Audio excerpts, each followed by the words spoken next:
주영진의 뉴스 브리핑, 오늘도 김기식 금융감독원장 문제를 여러분께 자세히 전해드리겠습니다. 청와대와 민주당은 관행이었지만 국민 눈높이에 부족하다는 점 인정한다. 하지만 해임할 수준은 아니다. 이렇게 사퇴 반대 의사 분명히 하고 있습니다. 아직까지는.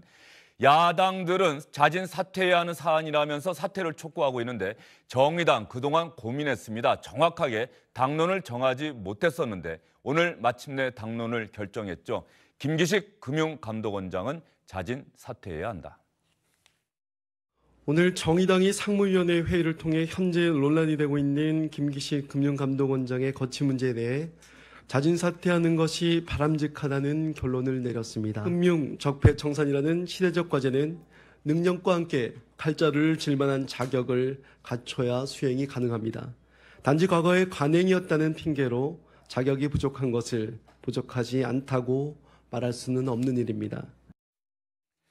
네, 정의당이 사퇴를 촉구하면은 공직자, 공직 후보자들은 대부분 물러났다. 그래서 정의당 데스노트로 불리기도 하는데요. 정의당의 이런 당론 확정이 김기식 금융감독원장의 거취 문제에 어떤 영향을 미칠지 정치권의 이목이 쏠리고 있습니다. 박창환 장한대 교수, 김병민 경희대 겸임교수 나오셨습니다. 어서 오십시오. 안녕하십니까. 안녕하세요. 박 교수님 어떻습니까? 네. 예전에 우리가 중소벤처기업부 장관 후보자 문제 놓고도 이 얘기를 했던 기억이 나는데 정의당이 마침내 당론을 정했습니다. 네, 정의당이 고민하는 모습을 보였어요. 이런 지하에 안 된다 이렇게 나오지 않았습니다. 처음에 이 사건이 나올 때만 하더라도 일단 위법성이 없었다. 그리고 이게 공무상 출장인지 아니면은 관광성 외유인지 아직 이제 명확치 않기 때문에 김기식 위원장이 가지고 있는 금융개혁에 대한 어떤 상징성 이런 부분들까지 같이 종합적으로 고려했을 때 낙마까지 가야 되나 이런 생각을 처음엔 했던 것 같습니다. 근데 이제 관광지 영수증도 나오고 이제 정치자금을 이제 자녀 정치자금을 처리하는 문제 여러 가지 이런 문제가 나오면서 정의당도 이제 고민을 안 할 수가 없는 상황이 됐어요. 특히나 지방선거가 이제 목전에 다가왔습니다. 정의당, 그러니까 높은 도덕성과 또 개혁적인 또 진보적인 정치를 지향하는 정의당으로서 지금 문재인 정부와 차별성을 보여야 될 필요성도 있어요. 그다음에 두 번째로는 문재인 정부보다 높은 도덕적인 우월성이 있어야 됩니다. 그렇지 않다라면은 정의당이 존재할 이유가 없는 거거든요. 좀 그런 점에서 지방선거를 앞두고 현재 여당과의 어떤 차별성을 갖다가 두기 위한 목적이 하나 있는 것 같고요. 그리고 무엇보다도 이것을 방어하는, 그러니까 이제 관행이었다라고 하는 거를 만약에 정의당이 이렇게 계속 옹호를 하게 되면 이번 지방선거 내내 수세적인 대응을 할 수밖에 없습니다. 그러니까 너네도 그랬니? 나도 그랬다? 이런 식으로 결국은 지뢰탕 싸움에 정의당이 끌려 들어가는 꼴밖에 안 되거든요. 그래서 이거는 이제 좀 선을 그을 문제다. 여당, 야당 할 것 없이 지금 소위 거대 정당들의 이 관행들을 묵인할 수 없다. 이렇게 선을 그으면서 진보 정당의 차별성을 보여주는 쪽으로 지방선거의 방향을 잡았다. 이렇게 봐야 될 것 같습니다. 정의당이 김기식 금융감독원장의 자진 사퇴 촉구하는 당론을 정한 데는 그런 두 가지 이유가 있을 것이다. 어쨌든 현재 정부 여당과의 차별성 또 지방선거까지 겨냥한 포석도 깔려 있다. 이렇게 분석을 해주셨고 우리 김 교수님 생각은 어떻습니까? 정치적인 분석에 굉장히 적극적으로 동의를 하고요. 여기에 대해서 저는 굉장히 좀 의미 있게 봤던 게 칼자루를 쥘 자격이 있는가에 대한 여부입니다. 이제 금융감독원장이라고 하는 지위 속에서 이번에 있었던 과거의 금융권의 이 취업 부정 채용에 대한 문제 등 그리고 지금 일어나고 있는 삼성증권의 배당 사고 같은 여러 가지 현안 문제를 적극적으로 감독해야 될 역할을 갖고 있는데 김기식 신임 금감원장이 과거 19대 국회 시절에 보여줬던 여러 가지 내로남불의 사례들을 보건대 금융감독원장의 자리 속에서 이 금융개혁을 실현할 수 있는 적임자인가라는 문제를 다시 한번 제기할 수밖에 없는 거고요. 정의당 입장에서는 상당 부분 고심을 했지만 그런 측면 속에서 이 김기식 원장 대신에 금융개혁을 훨씬 더 잘할 수 있는 인사를 가지고 가는 게 결국 문재인 정부의 성공에 도움이 되지 않겠는가 이런 주장을 하는 것 같습니다. 예, 정의당이 당론을 정했다. 그렇다고 한다면은 이제는 이런 질문을 드려야 될 것 같아요. 청와대와 민주당은 이제 그동안 사실 이 대립관계는 자유한국당의 사퇴 촉구는 정치적 공세다, 인격살인이다 이렇게까지 주장할 수는 있는데 정의당까지 나서서 자진 사퇴를 촉구하고 있다. 그런데 청와대와 민주당은 여전히 해임은 안 된다. 김기식 금융감독원장 지키겠다는 의사 분명히 하고 있어요. 청와대와 민주당은 또 왜 그렇게 그 입장을 고수하고 있을까요? 지금 이제 청와대의 반응을 보면 이게 한 2, 3일 뒤면은 이제 어느 정도 좀 잦아들지 않겠느냐. 이게 지금 정면 돌파의 의지에 좀 있는 것 같아요. 지금 이제 금융개혁, 그러니까 이제 금융감독위원회를 통해 가지고 뭐 재벌 개혁이라든지 이런 거를 좀 강력하게 드라이브를 걸어야 되는데 사실 우리나라에서 재벌에 칼을 들이댈 수 있는 사람이 그다지 많지 않습니다. 좀 그런 점에서 김기식 위원장이 만약에 이번에 이런 논란이 없었다라면은 아마 최고의 적임자 역할을 했을 수 있을 것 같아요. 좀 그런 점에서 대안이 없다 이렇게 좀 청와대가 좀 생각을 하고 좀 강력하게 밀어붙이는 면이 있는 것 같은데 여론은 생각보다 심상치 않은 상황이거든요. 지금 이제 뭐 여론조사에서도 예. 국민의 50%가 넘게 적절치 않다 이렇게 지금 나오고 있기 때문에 이거 지금 금융개혁 당연히 중요하지만 오히려 문재인 정부가 인재풀을 갖다가 너무 협소하게 가져가는 거 아니냐라고 하는 자승자박으로 오히려 빠질 수 있다. 좀 그런 점에서 물론 김기식 카드가 아깝긴 하겠지만 또 재벌개혁에 강력한 드라이브를 걸고 싶겠지만 지금은 여론에 수긍하고 그리고 새로운 카드를 갖다가 좀 빨리 찾아봐야 될 때가 아닌가 좀 그런 점이 좀 청와대에 전달을 하고 싶습니다. 예, 지금 화면에 나오고 있는 게 조금 전에 박창환 교수가 언급한 여론조사 결과입니다. 리얼미터가 어제 전국의 19세 이상 남녀 1,500명 대상으로 조사를 했습니다. 표본 오차는 플러스 마이너스 4.4% 포인트고요. 95% 신뢰 수준입니다. 자세한 결과는 중앙선거 여론조사 심의위원회에 참조하시기 바라고요. 일단 사퇴에 찬성한다는 의견이 50.5% 절반이 조금 넘었습니다. 부적절한 행위임에 분명하다. 즉 피감기관의 지원을 받아서 외국 출장을 간 것이 부적절한 행위임에 분명하다라면서 사퇴해야 한다는 의견에 50.5%가 찬성을 했고요. 재벌 개혁에 김기식 금융감독원장만한 적임자가 없다. 따라서 사퇴에 반대한다는 의견이 33.4%, 잘 모르겠다는 의견이 16.1%였습니다.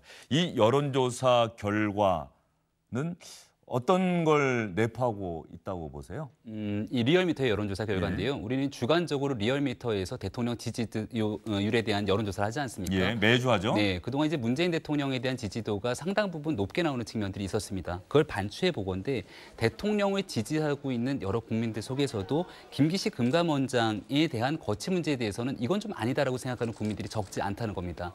이런 측면에서 바라보건데 이번 지방선거를 앞두고 있는 청와대 입장에서 과연 김기식 원장을 끝까지 끌고 가는 것이 적합한 것인가에 대한 고민이 필요할 거고요.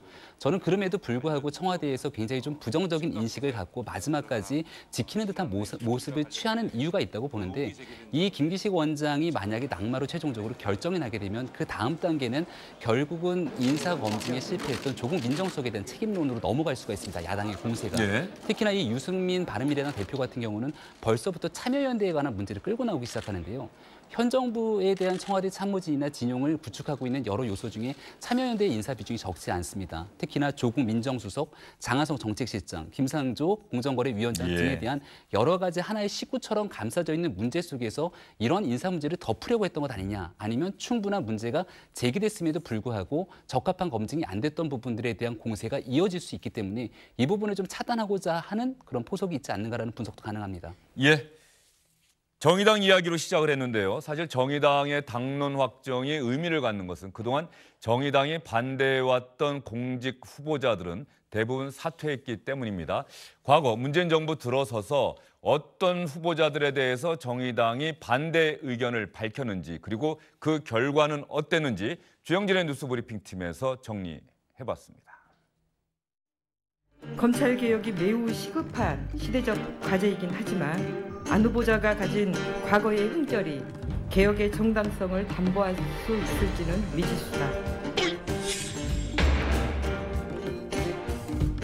조대엽 후보자는 청문 과정을 통해 부실 인사라는 점이 드러나 적격 판단을 내리기가 어렵습니다. 국민이 문재인 정부에게 기대하는 노동개혁을 추진할 수 있는 적합한 인사가 아닙니다.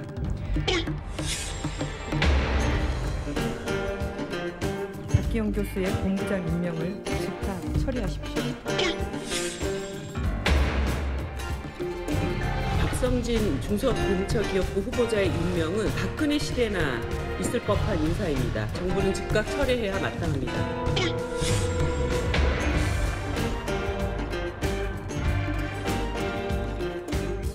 저희가 정리를 해드렸습니다만 두 분 교수님께 여쭤볼게요. 그러니까 정의당이 정말 저만한 힘이 있어서 저런 결과가 빚어진 건지 아니면은 정의당이 항상 다른 정당들보다는 좀 당론을 신중하게 정하는 입장이어서 결과적으로 이렇게 맞아 떨어진 건지 어떤 측면이 더 많다고 보세요? 뭐 두 가지 다 있습니다. 근데 일단 첫 번째로는 이번 20대 국회의 지형 탓도 있는 것 같아요. 그러니까 지금 여소야대 국면에서 정의당이 문재인 정부 그 여당 편을 들어줘야지 간신히 5대5가 되거든요. 그러다 보니까 인사에 있어서도 정의당이 협조하지 않으면은 사실 인사 통과가 어려운 상황들이 많이 있었습니다. 그 이제 범진보, 범보수로 이렇게 나뉠 때 거기에 이제 칼자루를 정의당이 지었던 이런 20대 국회의 정치 지형에서 차지하는 정의당의 지형이 있었던 것 같고요. 또 하나는 지금 정의당이 그동안에 의석수는 적지만 높은 도덕성과 언행일치를 갖다가 보여줬다. 특히 이 촛불 집회의 어떤 국면을 통과하면서 사실 정의당은 일관되게 탄핵을 갖다가 좀 주장해왔던 그런 정당이거든요.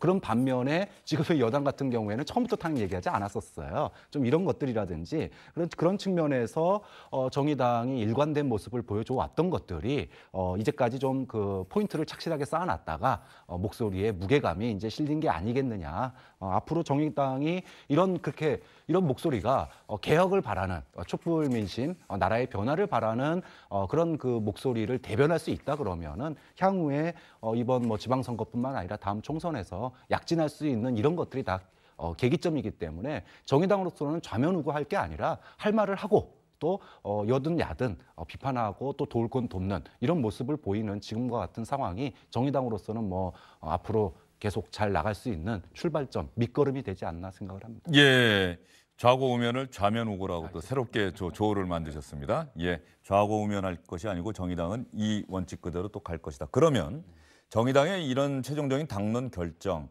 청와대와 민주당, 김기식 금융감독원장, 오늘이 목요일입니다. 네. 오늘, 내일, 주말, 휴일 어떻습니까? 이 안에 뭔가 중요한 변화가 생길 거라고 보십니까? 우리가 이제 정의당의 데스노트를 얘기하면서 또 하나 얘기하는 게 여기에 대해서 그동안 있었던 문재인 정부 인사의 낙마의 주된 공통점을 살펴보면 전부 거의 대다수가 금요일 오후에 스스로 자진 사퇴를 했다는 거죠. 오늘이 목요일이니까 이제 하루가 남은 거고요.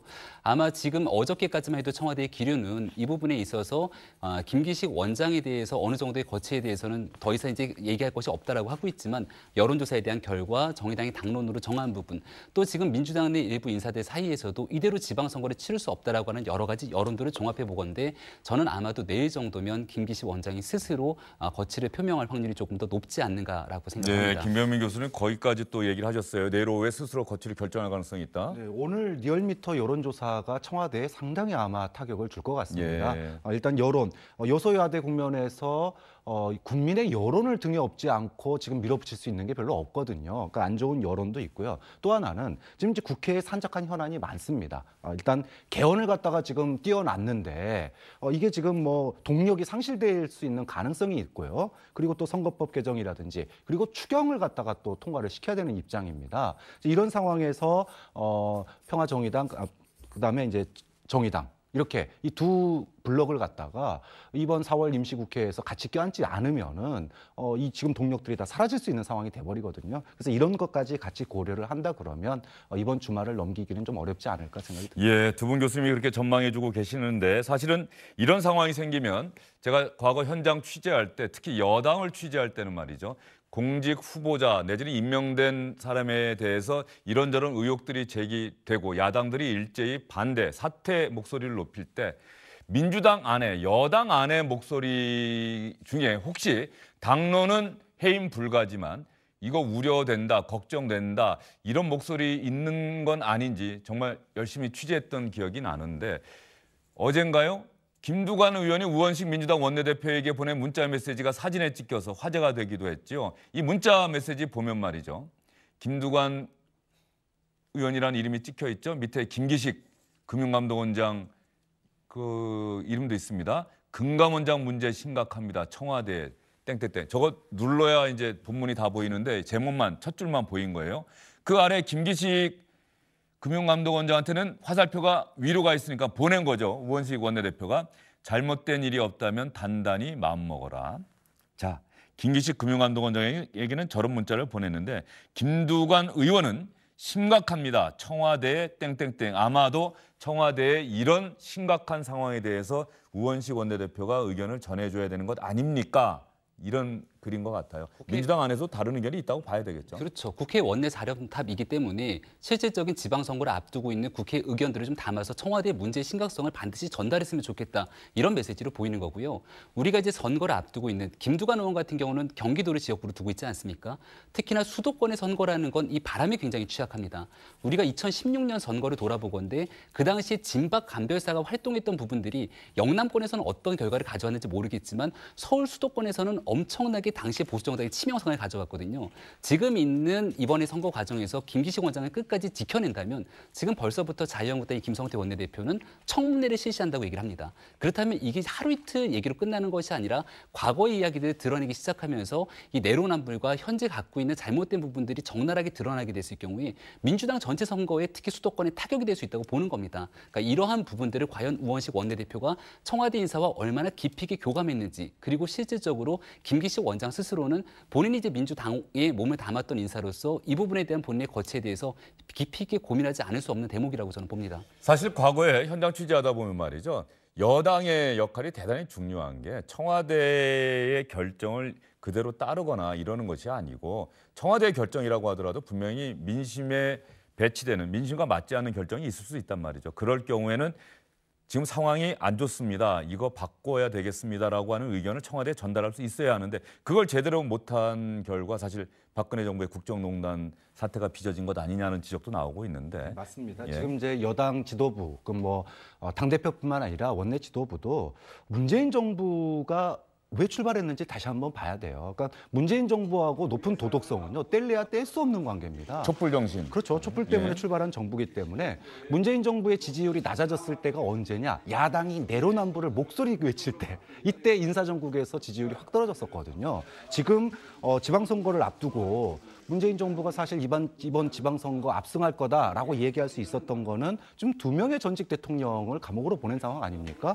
엄청난 칼자루를 쥐고 있는 상황인데 또다시 내로남불 이야기를 들으면 그러면은 보수 야당은 적폐청산의 아이콘이고 적폐의 아이콘이고 그럼 여당은 관행의 아이콘처럼 돼버려요.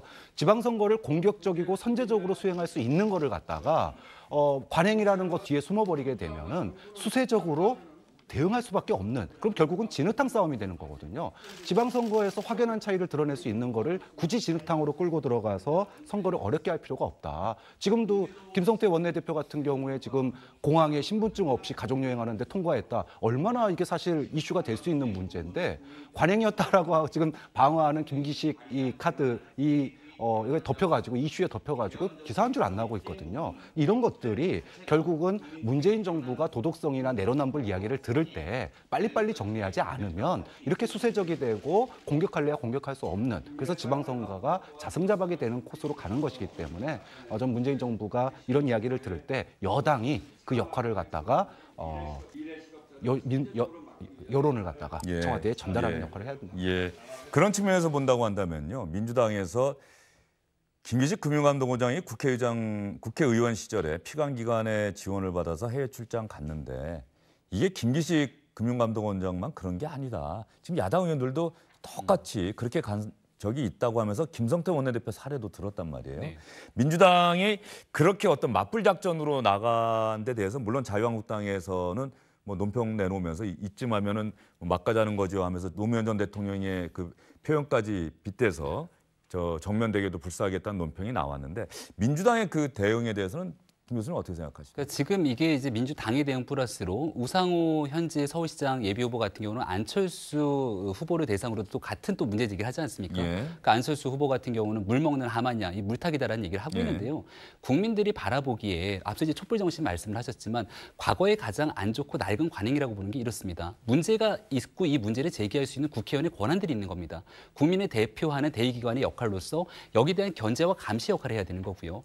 금융감독원장이라고 하는 출마하는 자리는 청문회 대상이 아니죠. 청문회 대상이 아님에도 불구하고 앞서 칼자루를 줬다고 얘기하고 있는 건 금융기관이 갖고 있는 수많은 문제에 대해서 누구보다 엄격하게 감시를 해야 되는데 여기에 적절한 인사가 아니라는 측면들을 제기하고 있는 겁니다. 근데 여기에 대해서 이 문제를 제기하는 사람에 대해서 너도 문제가 있으니까 얘기하지 말라라고 하는 건 전형적인 구태의 모습이라고 보는 거고요. 그렇다면 아마 박근혜 전 대통령, 이명박 전 대통령, 특히나 지금 현 정부에서 적폐청산이 대상이라고 주장하는 수많은 사람들에 대한 문제 제기를 얘기하게 되는 국회의원에 대해서도 아마 다음부터는 한국당과 여기에 대한 국회의원들이 당신들이 그런 얘기할 자격이 있느냐고 똑같은 얘기를 할 때 어떻게 이야기를 할 것인가. 결국 국민적 눈높이에 맞지 않는 부분이기 때문에 이 민주당의 대응 방식에 대해서 지금이라도 진지한 고민이 필요하다고 저는 생각합니다. 두 교수님 말씀 어쨌든 간에 내일 이번 주말 이전에는 어떤 형태로든 김기식 금융감독원장이 거취에 대해서 입장을 표명하지 않겠느냐 이렇게 전망을 하셨습니다. 특히 오늘 나온 여론조사 결과가 상당히 중요한 영향을 미칠 것이다 이렇게 말씀해 주셨는데 저는 오늘 SNS에서 본 두 개의 글이 생각이 납니다. 김기식 금융감독원장 잘못된 관행을 그대로 따른 것은 분명히 잘못이고 실수다. 그런데 불법은 아니지 않느냐. 김기식 금융감독원장이 정말로 금융개혁 잘해낼 적임자라는 측면에서 다시 한번 사과하고 일을 계속할 수 있도록 하면 어떻겠느냐라는 의견도 있었고요. 또 하나, 이 글 상당히 인상적이었습니다. 지금 시점에서 김기식 금융감독원장이 단 하나만 생각하면 된다.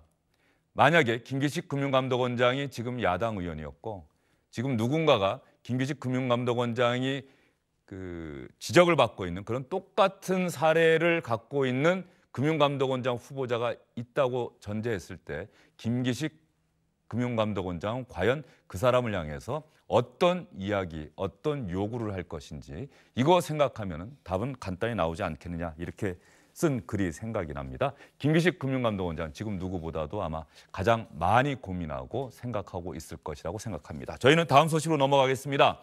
민주당 서울시장 후보 경선 본격적으로 시작이 되는 것 같습니다. 박원순 서울시장 현직 시장이기 때문에 다른 예비 후보들에 비해서 출마 선언이 늦었는데요. 오늘 마침내 서울시장 3선에 도전하겠다고 선언했습니다. 6년 전 대통령이 토목의 강을 파고 불통의 벽을 쌓을 때 저는 서울시장이 되었습니다. 6년 후 이제 새로운 시간이 왔습니다.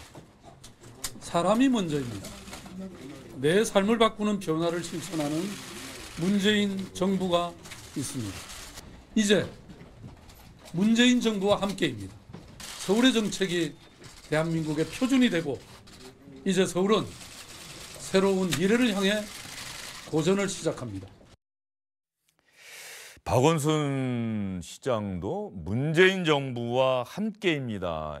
이른바 문재인 대통령 마케팅에 같이 박원순 시장도 하는 것 같은 생각이 드네요. 네, 좀 박원순 시장 같은 경우에 16개 광역 단체장 중에서 지지도가 제일 높으신 분이에요. 근데 그럼에도 불구하고 문재인 대통령 지지율은 못 넘고 있습니다. 그렇게 본다면 지금 특히 이제 서울시장 민주당 후보 경선 같은 경우에 여론조사 50%, 그다음에 당원 투표 50%란 말이죠. 당원들의 절대적 지지를 지금 문재인 대통령이 받고 있는 상황에서 아무리 지방자치 단체장이라고 그러더라도 문재인 대통령과 각을 세운다던가 또는 좀 비껴나가는 모습을 보인다 그랬을 때 굳이 밉보일 필요는 없겠죠. 출마하는 마당에. 그런 측면에서 당연히 문재인 대통령과 함께 가는 모습을 보이는 게 박원순 시장으로서도 유리한 일이기 때문에 거기에 한 발 얹었다. 그렇게 봐야 될 것 같습니다. 박원순 시장이 출마 선언한 곳이 서울시청이 아니라 민주당 당사죠? 네, 맞습니다. 거기에도 박원순 시장의 생각이 아마 뭔가 깔려 있을 것 같습니다. 네, 박원순 서울시장이 지금 서울시장 임기 시작한 7년이 됐고요. 첫 번째 보궐선거 나갔을 때 민주당 후보가 아니었죠. 그 당시엔 시민사회 대표 후보로 본인이 시민이 시작입니다라는 캐치프레이를 갖고 무소속으로 출마했고 당시에 경선 과정을 거쳐서 민주당이 박영선 후보와 단일화를 형성했던 전례가 기억이 나는데요.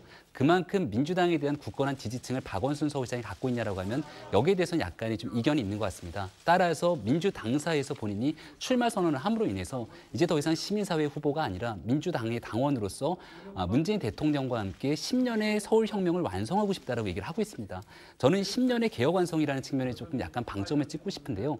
그만큼 지났던 7년의 서울시정에 자신감이 있다는 거고 그 자신감을 바탕으로 남은 4년의 완성을 하고 나면 그리고 나면 이제 대통령 선거가 다가오지 않습니까? 이걸 바탕으로 민주당의 정통성 있는 후보 과정들을 이어가고자 하는 의지를 좀 피력한 것이 아닌가 이렇게 생각이 됩니다. 여기서 특징적인 장면이 말이죠. 민주당의 경우 여당 지금 정당 지지도가 대단히 높지 않습니까? 현직 광역단체장 아마 최문순 강원지사 정도만 경선 없이 사실상 강원도지사 후보로 민주당의 후보로 확정이 되는 분위기인 것 같은데 다른 지역 서울을 비롯해서 현역 단체장이 있는 곳이라고 하더라도 지금 민주당 의원들의 도전장이 상당히 거세요. 이건 뭐냐 그러면은 박원순 시장 충분히 경선에서 이길 수 있다. 박영선 우상호 의원은 그렇게 생각하는 것 아닌가요? 어떻습니까? 사실 이길 수 있다 이런 거보다는요. 아까도 잠깐 말씀하셨지만 박원순 시장 같은 경우에 처음에 시민 후보로 나왔어요. 그러다가 이제 나중에 민주당 후보하고 이제 경선을 통해서 단일화된 거고 이제 두 번째는 민주당에 이제 입당을 하셨죠. 하지만 이 두 번의 임기 가운데서 사실 그 당 핵심 관계자들 또 의원들 입장에서 보면 박원순 시장이 너무 당과 떨어져가지고 좀 서운하다 이런 이야기들이 민주당 안팎에서 사실 많이 나온 얘기거든요. 기껏 밀어가지고 시장 시켜놨는데 당 사람들도 안 챙기고 너무 시민단체만 챙긴다 이런 이야기들이 당 일각에서 나왔었기 때문에 이번에 이제 룰을 정할 때도 결선 투표가 그래서 있냐 없냐 이게 큰 이제 변수가 될 거다 했던 것도 당원 투표 50%가 이제 큰 변수가 될 수 있다 이것 때문이었고 이 부분을 갖다가 박영선 후보 측이나 우상호 후보 측에서도 아주 지속적으로 이 부분을 갖다가 이제 제기를 해왔던 겁니다. 그런 점에서 지금 이제 박원순 시장이 그래서 민주당 상사에 가서 출마 선언도 하고 그랬는데 저는 이거 가지고 너무 근데 그럴 필요 없는 게 당에 충성할 거냐 아니면 시민에 충성할 거냐 이렇게 보면 간단한 문제예요. 근데 이거를 갖다가 당의 관점에서 물론 뭐 아무리 경선에서 후보가 되는 것도 좋지만 무엇보다도 시민의 관점으로 얘기하는 모습을 민주당이 보일 때 그게 정정당당한 경선이고 또 결과적으로 경선을 통해서 망가지는 사례가 많거든요. 이명박 박근혜 대통령도 그렇지 않았습니까? 그러니까 서울시장 선거가 아름다운 경선이 되기 위해서는 너무 당심 이야기하는 것도 결과적으로는 큰 도움이 안 될 수 있다고 봅니다. 그러면 박영선, 우상호 민주당 소속 현역 의원들인데 서울시장이 되고 싶다면서 출사표를 던졌던 두 의원 박원순 시장의 출마 선언에 어떤 반응 보였는지 여러분께 보여드리겠습니다. 박원순 시장께서는 처음에 무소속으로 상당 기간 있으시다가 두 번째 시장을 하실 때도 나 홀로 조용한 선거를 하신다고 하면서 당을 그 당시에 좀 멀리 했었습니다. 그런데 오늘은 민주당사에서 출마 선언을 하시는 걸 보니까 당원으로서 참 다행이다라는 생각이 들면서도 또 한편으로는 씁쓸한 그러한 생각도 있습니다. 선거 막바지에 이제 며칠 안 남았는데 이제 당사를 방문하신다고 해서 당원들의 마음이 돌아설까 하는 의문은 있습니다만 그러나 민주당원으로서 민주당사에서 기자회견 하시는 모습은 저는 보기 좋다고 생각합니다. 민주당 경쟁자들의 반응 보여드렸고요. 얼마 전에 이 자리에 나왔던 안철수 바른미래당 서울시장 선거 출마 선언하고 나서 인터뷰하지 않았습니까? 안철수 예비 후보라고 불러야 될까요? 안철수 후보 입장에서는 박원순 시장의 서울시장 출마 선언 어떻게 받아들였는지 여기까지 보여드리겠습니다. 지난 7년간 못했던 일을 4년을 더 한다고 할 수 있겠습니까? 아마도 또 새로운 공약들이 나올 텐데 지난 7년간 그러면 왜 그런 것을 지키지 못했는가? 아마도 그런 질문을 시민들께서는 모두 다 하실 겁니다. 이분들의 이야기 듣다 보니까 이제 정말 지방선거가 코앞에 다가왔다 이런 느낌이 듭니다. 두 교수님 오늘 수고 많으셨습니다.